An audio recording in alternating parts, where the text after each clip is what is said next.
កំពុងភ្លុកអើយលើកទីមួយហើយខ្ញុំមកនេះណាមើលបាក់សៃរួមក្តីស្នេហាមើលផ្ទៃជលសាជាប់ជើងមេបាទជិះសួរបងបាទជិះសួរបងនៅនេះគេហៅឈ្មោះអីបងនៅទីតាំងមើលទៅតិចជុំដល់នេះអូខេអរគុណជំរាបសួរប្រិមិត្តទូរទស្សនិកជនទីមេត្រីហើយអស់ឡើយទៅមកជួរជាតិជាទីគោរពថ្ងៃនេះខ្ញុំបានដំណើរកំសាន្តក្រៅផ្លូវការជាមួយនឹងបងប្រុសមិនពៅដែលជាអ្នកសារព័ត៌មានល្បីឥឡូវនេះនាំបងតែគេអត់ស្គាល់មកទស្សនានៅតំបន់សក្តានុពលកំពង់ភ្លុកកន្លែងនេះគេហៅថាព្រៃគប់បាទព្រៃគប់បាទកំពង់ភ្លុកបាទគឺស្ថិតនៅក្នុងភូមិគោកក្ដុលឃុំកំពង់ភ្លុកស្រុកប្រាសាទបាគងខេត្តសៀមរាបហើយក៏ជាតំបន់ទេសចរណ៍ដែលទាក់ទាញមិនមែនទេនៅក្នុងតំបន់អេកូទេសចរណ៍ធម្មជាតិផងដែរសម្រាប់ខេត្តសៀមរាបមិនបានគេប្រើឈ្មោះព្រៃគប់គប់ឬថាក្រាស់ច្រើនអញ្ចឹងហ្នឹងហើយពាក្យថាគប់ហ្នឹងគឺសារវាមានព្រៃក្រាស់ព្រៃស្រោងព្រៃស្បាតអីចឹងទៅហើយទីនេះខ្ញុំនឹងជម្រាបជូនបងប្អូនជនជាតិអំពីប្រវត្តិនៃព្រៃគប់នេះព្រៃគប់នេះពីដើមមកពុំមានព្រៃបែបនេះទេបាទគឺនៅឆ្នាំ1952ទីនេះគឺជាចំការឪឡឹកទេបងប្អូនជនជាតិក៏ដូចជាលោកគ្រូពិតជាធ្លាប់បានឮសម្ដេចអតីតនាយករដ្ឋមន្ត្រីធ្លាប់បានមានប្រសាសន៍ហើយដីកំពង់ភ្លុកហ្នឹងគឺត្រូវបានកាត់ខ្វៀលឲ្យប្រជាជនកំពង់ភ្លុកអាស្រ័យផលនៅឆ្នាំ1952ដោយព្រះរាជមហាក្សត្រយានីក៏សម្បត្តិនារីរតតែលឺទេធ្លាប់លឺអូខេអញ្ចឹងតំបន់ហ្នឹងឯងដោយសារតំបន់នេះពីដើមគឺជាព្រៃចំការឪឡឹកសំទៅគឺជាវាលចំការឪឡឹកឯងអញ្ចឹងនៅពេលដែលសម័យនោះដាំឪឡឹកបានផលច្រើនมันមានទីផ្សារទេមានន័យថាពីដើមមិនផ្លូវបេតុងផ្លូវអីចឹងទេគឺអត់មានទេមានតែផ្លូវអាផ្ទះធម្មតាហើយនៅពេលដែលប្រមូលផលឪឡឹកក៏ចំរដូវភ្លៀងដែរអញ្ចឹងក៏មិនអាចដឹកជញ្ជូនឪឡឹកបានឪឡឹកបើតាមជីតាខ្ញុំនិយាយនៅកន្លែងនេះគឺសួស្ដីជំរាបសួរបាទអូខេអរគុណច្រើនបានឃើញពិតអរគុណអូខេអញ្ចឹងនៅពេលដែលតាមជីតាខ្ញុំគាត់ជីតាជាទូតខ្ញុំគាត់មានប្រសាសន៍ឪឡឹកនៅកន្លែងនេះធំស្ពាយម្នាក់ឯងមួយអត់រួចទេអញ្ចឹងចំការឪឡឹកទាំង48ហិកតានៅតំបន់ព្រៃគប់នេះគឺអត់អាចដឹកចេញបានអញ្ចឹងចាស់ទុំនៅសម័យនោះគាត់មានគំនិតថាបោះបង់ចោលតែម្ដងទៅអាជីវកម្មកសិកម្មហ្នឹងណាបាទនៅពេលដែលគាត់បោះបង់ចំការឪឡឹកនឹងចោលវាជាធម្មតានៅពេលដែលដីវាលចំការអញ្ចឹងវាអត់មានស្មៅអត់មានអីវាលិញតិលអញ្ចឹងណាអញ្ចឹងនៅរដូវវស្សាអញ្ចឹងមកក៏គ្រាប់ផ្ទោលគ្រាប់រាំងដែលវាធ្លាក់ទឹកចូលមកវាអណ្ដែតវាអណ្ដែតមកវាពង្រាយនៅតាមផ្ទៃដីលាតសន្ធឹងដីចំការនឹងទាំងអស់អញ្ចឹងទៅ2-3 ឆ្នាំក្រោយមកស្រាប់តែវាមានភ្លុកដើមឈើនឹងជ្រងច្រោះនៅលើដីចំការហ្នឹងដោយសារពួកគាត់បោះបង់ចោលរយៈពេល3ឆ្នាំដល់ពួកគាត់មកនេសាទមកអីវិញមករនៅរដូវប្រាំងវិញគាត់ឃើញថាអូដើមឈើហ្នឹងដុះល្អអញ្ចឹងចាស់ទុំបុព្វបុរសរបស់យើងអ្នកកំពង់ភ្លុកហ្នឹងគាត់គិតថាពួកយើងកុំនាំគ្នាទៅកាប់ចំការកន្លែងហ្នឹងទៀតអីហើយក៏កុំនាំគ្នាទៅកាប់ព្រៃទាំងអស់ហ្នឹងអីហើយយើងគួរតែនាំគ្នាទុកព្រៃហ្នឹងដើម្បីជារនាំងរាំងខ្យល់បាទជារនាំងរាំងខ្យល់ដើម្បីកុំឲ្យខ្យល់ហ្នឹងគួចទៅប៉ះភូមិប៉ះអីចឹងជាដើមចឹងទៅនេះគឺជាការគិតរបស់មនុស្សចាស់សម័យនោះប៉ុន្តែវាជាភ័ព្វសំណាងរបស់ពួកយើងវាคล้ายទៅជាតំបន់ឧស្សាហកម្មគ្មានផ្សែងជាវិស័យទេសចរជាការតាក់ទាញវាคล้ายទៅជាព្រៃគប់ជំរាបជូនលោកគ្រូដែរថាព្រៃនេះពីដីដល់ចុងកន្លែងខ្លះ20ម៉ែត្រកន្លែងខ្លះ15ម៉ែត្រដើមឈើហ្នឹងហើយដើមឈើមានប្រភេទអានេះគេហៅថាដើមចង្កែងអានេះដើមរាំងដើមផ្ទោលអញ្ចឹងទៅសូមបញ្ជាក់តិចបងចឹងបានថាលិចនៅក្រោមទឹកនេះប្រហែលប៉ុន្មានម៉ែត្របច្ចុប្បន្ននេះប្រហែលជា5ម៉ែត្របាននៅខ្ទង់5ម៉ែត្រយើងចាក់អត់ដល់ទេ5ទៅ6ម៉ែត្របាទ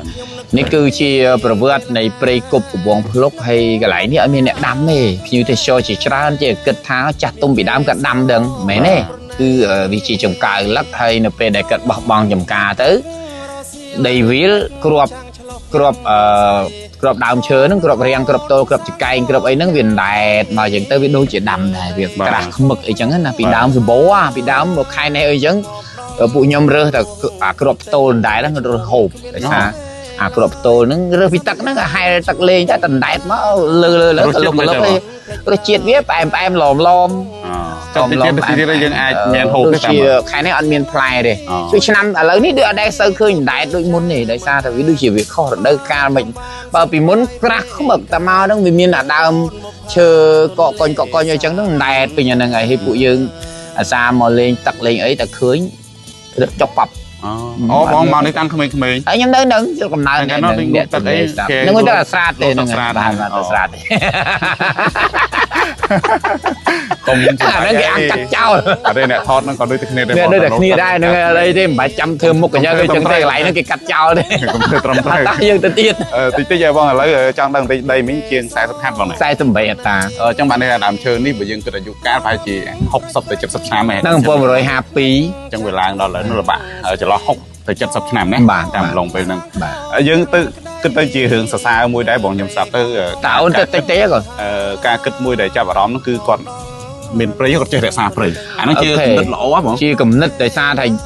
ពួកគាត់ខ្ញុំបើយើងនិយាយឥឡូវយើងគិតថាគេគិតអីគេបង្កើតជាកាបូនបង្កើតអេកូឡូស៊ីទេសចរធម្មជាតិអីជាដើមអីចឹងមិនមែនទេប៉ុន្តែបើជាការគិតរបស់ពួកយើងនៅក្នុងសម័យទំនើបណាប៉ុន្តែចាស់ទុំពីដើមសម័យបុរាណបុព្វបុរសរបស់ពួកយើងអ្នកកំពង់ភ្លុកគាត់មិនគិតចឹងទេគិតថាគាត់ប្រជុំគ្នាហុចចង្វាមកជួយអ៊ំគាត់ប្រជុំគ្នាអត់ឲ្យគាត់អ៊ំវាក្បាលបានត្រង់វាក្បាលគាត់វាទៅគាត់តិចតិចមិនគាត់វាតែក្បាលទៅប៉ាអ៊ំមីក្រាពួកគាត់គិតថាចេះពួកគាត់គិតថាកាលណាដែលទុកព្រៃឲ្យដោះចឹងទៅវាជារនាំងរាំងខ្យល់គាត់អត់គ្រឿងអីផ្សេងទេគាត់អត់មានគិតថាអាហ្នឹងអូនតកាត្បូងគាត់ទៅត្បូងគាត់មានគិតថាទុកព្រៃឈើដើម្បីឲ្យត្រីពងកូនទុកព្រៃឈើដើម្បីឲ្យបង្កើតអេកូឡូស៊ីទេសចរធម្មជាតិទុកព្រៃឈើដើម្បីឲ្យបង្កើតកាបូនធម្មជាតិអត់មានទេគាត់អត់មានកំណត់គិតចឹងទេគាត់គិតតែពីរឿងថាទុកព្រៃដើម្បីរាំងជារនាំងរាំងខ្យល់ការពារកុំឲ្យខ្យល់ព្យុះខ្យល់គួចប៉ះភូមិអីចឹងបាទបងបាទប៉ុន្តែនៅឆ្នាំ1999អង្គការ UNDP គាត់បានចុះមកនៅសម័យនោះឃុំកំពង់ភ្លុកយើងបង្កើតសហគមន៍ទេសចរសំទោសបង្កើតសហគមន៍នេសាទមុនដំបូងបាទដោយមានគម្រោងពីអង្គការ UNDP តាមរយៈអង្គការ FIC អញ្ចឹងពេលចុះមកមានជនបរទេសមួយក្រុមដែលជាម្ចាស់ជំនួយមកពីសហរដ្ឋអាមេរិកហ្នឹងគាត់បានមកខូចព្រៃគុកហ្នឹងពេលដែលគាត់មកខូចព្រៃគុកហ្នឹងគាត់អុំដោយពួកយើងអញ្ចឹងពេលយើងយកនំគាត់អុំខែភាសាចូលមកនៅក្នុងព្រៃអញ្ចឹងទៅគាត់មើលទៅចុងឈើកលួចអីចឹងទៅគាត់មានអារម្មណ៍ថាកន្លែងនេះពួកឯងមិនក៏មិនបង្កើតវាទៅជាតំបន់ទេសចរទៅអញ្ចឹងកាលមុននោះឬអត់មានទេអត់មានអ្នកណាចាប់អារម្មណ៍មុន1999អត់មានណាចាប់អារម្មណ៍ថាកន្លែងហ្នឹងអាចយកលុយពីទេសចរបានអ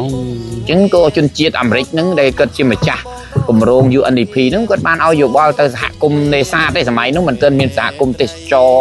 កណូតសហគមន៍ទេសចរធម្មជាតិទេមានតែសហគមន៍នេសាទហើយគាត់ឲ្យយោបល់អញ្ចឹងពួកគាត់ថាឥឡូវចេះអ្នកឯងរៀបទៅហើយចាំគាត់នាំហ៊ីវមកគាត់ក៏ចាប់ផ្ដើម booking ដាក់តាម website អីផ្សព្វផ្សាយឲ្យយើងអញ្ចឹងទៅកាមេរ៉ាអាចចាប់ឈោចុងចេះផងទាញងើយឡើងដល់ចុងបាទអញ្ចឹងទៅក៏មានការចាប់អារម្មណ៍ពីភ្ញៀវទេសចរមកម្នាក់គឺជាអ្នកផ្សព្វផ្សាយឲ្យកំពង់ភ្លុកម្នាក់ភ្ញៀវទេសចរម្នាក់គឺជាអ្នកផ្សព្វផ្សាយឲ្យកំពង់ភ្លុកម្នាក់អញ្ចឹងបានធ្វើឲ្យគេឈ្មោះរបស់អ្នកកំពង់ភ្លុកចាប់ដើមល្បីរន្ទឺតទៅអញ្ចឹងទៅនេះគឺជាប្រវត្តិត្រួសដែលព្រៃគុកកំពង់ភ្លុកដែលខ្ញុំចង់ជម្រាបថាវាជាតំបន់សក្តានុពលបាទចាប់អារម្មណ៍តិចបងព្រៃនេះមើលខាងក្នុងស្រឡះចឹងអានឹងគេសម្អាតឬក៏វាស្អាតចឹងបងតែថាអាដើមតូចអីនៅវាមិនមែនទេវាគឺវានៅខាងក្រោមមានព្រៃស្បាតតូចណាខែប្រាំងរកអត់ចូលទេកន្លែងហ្នឹងខែប្រាំងរកអត់ចូលដោយសារវាទឹកវាជ្រៅទៅវាលិចអាព្រៃស្បាតចាស្បាតហ្នឹងវាអត់ងាប់ទេដល់ពេលវាអត់ងាប់ទេ6ខែគោ6ខែទឹកវាអត់ងាប់ទេព្រមតែវាលិច7-10ខែវាលិចរហូតអានោះបានព្រៃនេះ6ខែទឹក6ខែគោកហើយបើសិនបើចង់បិទទំនប់ឲ្យទឹកនៅរហូតក៏ដើមឈើនឹងងាប់ដែរអូបាទអញ្ចឹងបានន័យថាឡើងចុះតាំងពី50-60ឆ្នាំ100ឆ្នាំមុនគឺអញ្ចឹងរហូតក៏អញ្ចឹងដែរអត់មែនវាជាការប្រែប្រួលអាកាសធាតុអីទេពីដើមមកក៏អញ្ចឹងដែរពីដើមក៏ប្រែប្រួលសំទោសពីដើមក៏ឡើងចុះទៀងទាត់ជាងនេះបាទឥឡូវវារៀងហានិប្រែប្រួលខុសចម្លែកជាងពីមុនអីតិចជួយអញ្ចឹងណាបាទបងខ្ញុំចាប់អារម្មណ៍ចំណុចមួយដែលបងលើកឡើងថាទីមួយតកតងមួយការរក្សាហ្នឹងវាទុកខ្យល់ប៉ុន្តែយើងតាមនឹងស្ដាប់មើលគឺកន្លែងហ្នឹងគឺធ្លាប់អត់មានបាទនេះធ្លាប់ប្រឈមខ្យល់ធ្លាប់អីពីមុនណាបាទដោយខ្ញុំអាចចាប់អារម្មណ៍មួយបងជួយគិតគ្នាថា យើងមើលដូចអ្នកខ្លះបើសិនបើអានោះបើនិយាយថាមនុស្សមួយចំនួនដែលមានភាពលោភលន់ណាទោះជាកាប់អស់ឲ្យប៉ះផ្ទះគាត់នៅតែកាប់ឬក៏គាត់ទន្ទ្រានយកដីនឹងដែរអញ្ចឹងបងមានអារម្មណ៍ថាជារឿងជាគួរឲ្យកោតសរសើរទឹកចិត្តពួកគាត់ពីមុនគាត់ទីមួយអាចថាម្នាក់គ្នាច្រើនទីពីរគាត់មានវិធីសាស្ត្រមិនដើម្បីទប់ស្កាត់ការទន្ទ្រានពីអ្នកដែលអាចថាគេហៅជាកោមអ្នកមានឬក៏អ្នកលោភលន់ដែលអត់គិតដល់ផលប្រយោជន៍រួមហ៎បងអូខេមានតែសេះមិនយ៉ាងហ្នឹងបងពីដើមវាចំព្រៃហ្នឹងវាអត់មានអីមានប្រយោជន៍អីសម្រាប់អ្នកតលេសាបក្រៅពីកាប់ធ្វើអស់ដុតទេអូអញ្ចឹងវាមិនអាចទៅធ្វើជាក្រេតុកទូអីកាប់លក់អីដូចព្រៃវាលើបានអញ្ចឹងព្រៃហ្នឹងវាអត់មានប្រយោជន៍អីក្រៅពីកាប់ធ្វើសម្រាប់ឬក៏កាប់ធ្វើអស់ដុតទេអូយើងមើលទៅវាអត់ត្រង់ទេវាមាននិយាយចំថាធ្វើអត់កើតហ្មងវាប្រភេទឈើស្រាយវាអត់មានក្លឹមទេបាទអញ្ចឹងហើយពួកគាត់អត់មានចាប់អារម្មណ៍ត្រូវមកកាប់អស់អីយ៉ាងបើចែសំបីតែយើងកោតសរសើរចាស់ពីដើមដោយសារព្រៃច្រើនណាអញ្ចឹងពួកគាត់ថាឥឡូវយើងព្រៃយើងមានកន្លែងច្រើនណាមានខាងក្រោយផ្ទះក៏មានព្រៃនៅព្រែកប្រវឹកនៅវឿប្រេងនៅកែនៅអីជាដើមអញ្ចឹងទៅនៅកោះរាំងក៏អីសិតតែមានព្រៃល្អដែលយើងអាចអាស្រ័យផលដកអានុផលព្រៃឈើកាប់អស់កាប់អីបានហើយអញ្ចឹងអាព្រៃគប់ហ្នឹងកុំនាំគ្នាទៅប៉ះទី1ពួកគាត់ប្រជុំគ្នាធ្វើអញ្ចឹងហើយពួកគាត់បង្កើតជាក្រុមយើងសប្ងៃយើងហៅសហគមន៍តែបើចាស់ពីដើមខ្ញុំគិតថាជាក្រុមគាត់បង្កើតជាក្រុមគាត់មានមេមានអីកោយគាត់ច្បាស់លាស់ត្រឹមត្រូវណាហ្នឹងហើយខ្ញុំចេះរកថាទី1វាអាចថាកាប់ប្រើតាមអ្វីដែលធ្វើបានទី2មនុស្សបងធ្លាប់តាមបទសមុទ្រទេបងគេហៅមនុស្សលោកចែកដីនៅភពប្រច័នណាអញ្ចឹងមកលើភពផែនដីហើយលើកោះណាស្ដាមប៉ុណ្ណាបែរជាគាត់ឯកភាពនេះទុករក្សាព្រៃនេះបានហើយតំបន់ហ្នឹងខ្ញុំចាប់អារម្មណ៍ភាពចាស់ទុំពីមុនកាលខ្ញុំទៅឃើញតំបន់ណាបើគាត់ឯកភាពថាទុកទឹកនឹងប្រើរបៀបហូបអត់តែមានទឹកស្អាតទេណាគឺគាត់រក្សាទាំងអស់គ្នាហ្មងអត់មានអ្នកចង់ថាវាមានអាគុណតម្លៃមួយដោយមិនបាច់ទេបខំហើយយើងឯកភាពនេះបងអាហ្នឹងជាលក្ខណៈពិសេសមួយបងអូខេហ្នឹងហើយហើយចុះមិនដែរក្រោយមកអំឡុងពេលតាំងពីការកកើតមករហូតមកដល់ពេលបច្ចុប្បន្នហើយមានការអភិរក្សអីថែមហ្នឹងទំហំនៅដដែលឬក៏រងការទន្ទ្រានសម្រាប់តំបន់ព្រៃគប់នេះគឺអត់មានការទន្ទ្រានទេរហូតមកដល់សម័យយើងនេះក៏យើងនៅតែការពារដែរដើម្បីតែការបើកកណូតកាត់នៅរដូវវស្សាក៏អត់ឲ្យបើកកាត់ដែរគឺមានតែដាំថែមអញ្ចឹងមានតែការរីកប៉ុន្តែគាត់ថាដើមឈើដែលជាអតីតពីដើមមកគឺវាមានបាត់បង់ខ្លះអូនបត់ទៅវិញកូនអូនគោះទៅវិញបត់ទៅទៅវិញអូខេនៅពីចំណុចខ្លីៗទៀតបងនិយាយអាចថាខ្លីក៏បានប៉ុន្តែយើងឆ្លើយវិញគឺវិញឥឡូវតាក់ទងមួយផលប្រយោជន៍មកដល់សហគមន៍បច្ចុប្បន្នទាំងវាកាប់មកខ្សែភាយធំវាដល់សង្គមជាតិទាំងមូលเลยធម្មតាវាផ្នែកមួយនៃតំបន់ទេសចរប៉ុន្តែឥឡូវសហគមន៍នេះតើផ្ដល់ផលប្រយោជន៍មិនដែរដល់សហគមន៍ដែលនៅតំបន់នេះអូខេនៅកន្លែងនេះមានសហគមន៍3ទី1សហគមន៍ទេសចរធម្មជាតិដែលយើងឲ្យឈ្មោះថាសហគមន៍អ៊ំទូកណាលោកគ្រូឃើញអ៊ំទូកទូចចវាអ៊ំដល់ចវាហើយមានយាយអ៊ំបជាភីវមិញកាត់មិញហ្នឹងហៅថាសហគមន៍ទេសចរធម្មជាតិដែលទៅបោះឆ្នោតរួចថ្មីនេះហើយមួយទៀតសហគមន៍កណូតដឹកភ្ញៀវទេសចរសហគមន៍កណូតដឹកភ្ញៀវទេសចរហ្នឹងយើងឃើញកណូតដែលដឹកភ្ញៀវមកហោហែជាងកណូតម៉ាស៊ីនធំណាអាហ្នឹងគេហៅកណូតសហគមន៍ទេសចរហើយមួយទៀតសហគមន៍នេសាទគឺជាអ្នកដែលដើរតួសំខាន់ក្នុងការការពារអភិរក្សធនធានធម្មជាតិជលផលបរិស្ថាននៃព្រៃឈើអីចឹងទៅហើយនិយាយអំពីអត្ថប្រយោជន៍គឺវាបានចែកផលទៅកាន់ប្រជាពលរដ្ឋទាំងអស់ទូទៅដោយសារតែនៅនេះទៅពេលដែលការហើយទៅមុខអូនទៅមុខផ្លូវនោះនៅពេលដែលការរៀបការហើយគឺគេតែងតែធ្វើសភៅគ្រួសារអ្នកដែលមានសភៅគ្រួសារស្រុតបាត់នៅឃុំកំពង់ភ្លុកអាចមកចុះជាសមាជិកសមាគមនេះបានដោយម្នាក់អាចទទួលបានវេនទុកមួយគ្រួសារសំទោសមួយគ្រួសារដែលមានសភៅគ្រួសារអាចចូលមកទទួលយកវេនទុកវេនអ៊ំទុកនៅកន្លែងសហគមន៍នឹងបានអញ្ចឹងឲ្យតែចុះសភៅគ្រួសារហើយបំបែកគ្រួសារហើយគេមកយកអាស្រ័យផលនេះគឺគាត់អាចមានសិទ្ធិមកអ៊ំបានដល់វេនគាត់អីចឹងទៅហើយបើគាត់មិនបានមកទេគាត់រវល់គាត់អីมันអាចមកអ៊ំខ្លួនឯងបានទេគឺគាត់អាចឲ្យបងប្អូនអ៊ំជំនួសអីចឹងទៅដោយបានក្នុងមួយទុក$2ទុកមិញហ្នឹងបាន$2មកជុំអ៊ំកន្លះម៉ោងអ៊ំ30នាទីទៅវិញទៅភូមិវិញ30នាទីអីចឹងទៅបាន$2បានគ្រួសារទាំងអស់បងនៅនេះ1000គ្រួសារជាងអញ្ chẳng nè là cái chọn thời ca ông nó kia ai cho mua bán bữa nè mình chọn ống ở từ bên tai phía sau miền Nam cái bao bong sệt tê ở ban từ riệp ca hói đằng kia này áo tép lớn này trong ban này chui xây được cái sầm khăn đấy bọn này chui sầm khăn rồi ta tại nơi trong đó phiêu để cho máu máy ở nâng bọt tết cái chi mà mình túc cái chi bán pin nhẹ chẳng nó về đài cầm rây khá man từ cả cung cầm rây mà chừngนู้ban từ chia bớt đấy chẳng cái phiêu tôi sẽ cho thả vào gió xây phát tiền đấy vòng phò giỏi được đấy theo bây giờ là mấy bọn lực chó hơi chui chỉ chùm rốt đi chui chùm rốt tray rốt sạch đi chui bằng cao phần ecology về bằng cao từ chia phần chỉ vẽ chùm rốt cà phê áp rẻ thân thiên thơm chiết chả đá này gì maintain tới vì chui bán chả đá bán bể chứ ok bọn lấy trong cái ấy chúng ta hà nè mơ hai chia và nhom máu nhom rụng thơm mình thấy khởi để chẹt để chung hay trong mà nơi này này phần còn sao của con nước mây hay câu nước mây nhưng ở đây mà nơi bán rồi đấy cho vào rau muối cái đồ tiếc nhau mà chầm mà đồ này ở cho vào rau muối trẻ bờ sân bờ p này nẹt mớ tiền mai với cái thác mai nhưng mà chúng luôn có bán score là cho nên phi nẹt để nơi cái bờ tê nẹt nơi món xây còn mới còn chạm vào bờ trong màu mơ nằng thay thời thầm mình là đi còn màu tam là ok cái bông phúc chia không muối thật là khi nông sọcประสาท Bà Cốm ខេត្តសៀមរាបមានចម្ងាយ38គីឡូម៉ែត្រពីក្រុងសៀមរាបដោយធ្វើដំណើរនៅខាងកើតក្រុងតាមផ្លូវជាតិលេខ6ប្រមាណជា28គីឡូម៉ែត្រគឺយើងបត់មកតាមផ្លូវសៀងណាមមានជ័យឬក៏លើងឥឡូវនេះហៅថាផ្លូវថ្មីដែលសម្ដេចហ៊ុនម៉ាណែតទៅធ្វើ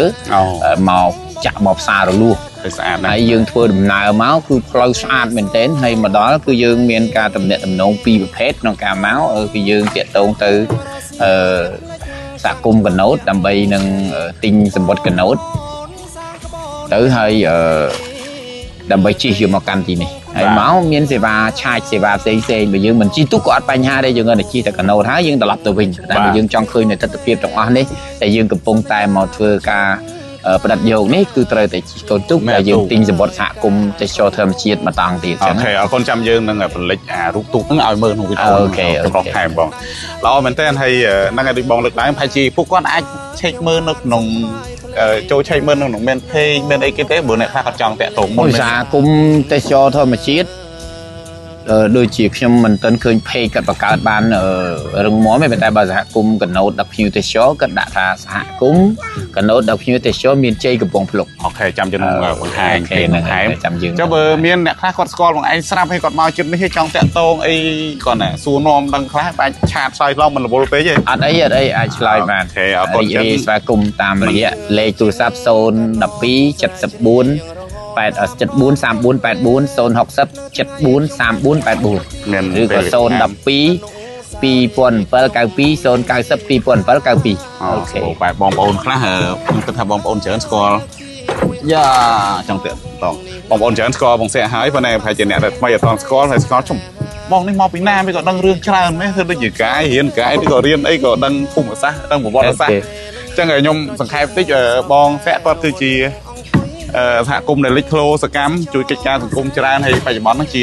ជំទប់ទី2ផងបងណាគុំគ្រប់ណាហ្នឹងហើយហើយអញ្ចឹងបានបងដឹងរឿងច្រើនខ្ញុំមិនមែនជាសមាជិកសហគមន៍អីទេខ្ញុំគាត់ថាជាប្រជាពលរដ្ឋហើយក៏ធ្វើការនៅសាលាឃុំប៉ុន្តែគាត់ថាវាជាប្រជាពលរដ្ឋនៅទីនេះជាដើមកំណើតដើមចមនៅទីនេះអត់មានណាកុហកខ្ញុំបានទេបាទអញ្ចឹងដោយសារយើងសិក្សាស្រាវជ្រាវអំពីប្រវត្តិសហគមន៍ប្រវត្តិព្រៃគុកប្រវត្តិកំពង់ភ្លុកក៏មានដែរអញ្ចឹងបើចង់ដឹងពីប្រវត្តិកំពង់ភ្លុកយើងនឹងជួបគ្នានៅវីដេអូក្រោយបាទអរគុណច្រើនបងបាយបាយហើយទីទៀតយើងទៅមើលទិដ្ឋភាពផ្សេងៗជាច្រើនទៀតបងបាទ Let's go មាសមេសូមប្រណីត្រលឹមប្រាច់រសៀលរៀបលិចចាំងឆ្លោះភៀងស្រីបងនឹងអូនសាងក្បូនភៀងក្ដីលើដីកំពង់ភ្លុកហើយមកដល់រលួងទន្ទិញតែឈ្មោះគ្មានលោះពេលឡើយសន្យាវិលជួបត្រានត្រើយខ្ញុំមិនភ្លេចឡើយផ្កាកំពង់ផាអនុជាល័យជួយដឹកដៃស្រីធ្វើផ្លូវចៅមហាបើខ្ញុំបានសុំថ្វាយភ្លេងការនឹងអូនមកផាទន្លេសាប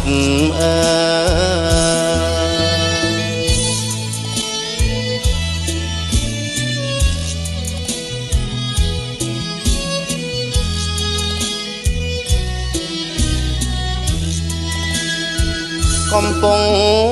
ផ្លុកខ្ញុំនឹកគ្មានពេលហានឹកបផាទុនណែមាសមេសូមប្រណីប្រលំប្រាច់រសៀលរៀបភ្លេចចាំងឆ្លោះភៀងស្រីបងនឹងអូនសាងក្បូនភៀងក្តីលើដីកំពុងផ្លុកហាមកដល់រលួងទន្ទិញតែឈ្មោះគ្មាននោះពេលឡើយសន្យាវិលជួបត្រានត្រើយខ្ញុំមិនភ្លេចឡើយផ្កាកំពុងផាអនុជាឡៃជួយដឹកដៃស្រីធ្វើផ្លូវចៅមហាប៉ាខ្ញុំបានសុំថ្វាយភ្លេងការនឹងអូនមកផាទន្លេសាបមិនបង បានជើងហ៎ បាទ មួយហ្នឹង អូមួយ Hello hello ហើយតិចទៀតទៅវិញតិចទៀតទៅវិញ ក្រាត់គឺអានេះវិញ พวกบอดเต้มาตึมาไปออสเตรเลีย Where are you from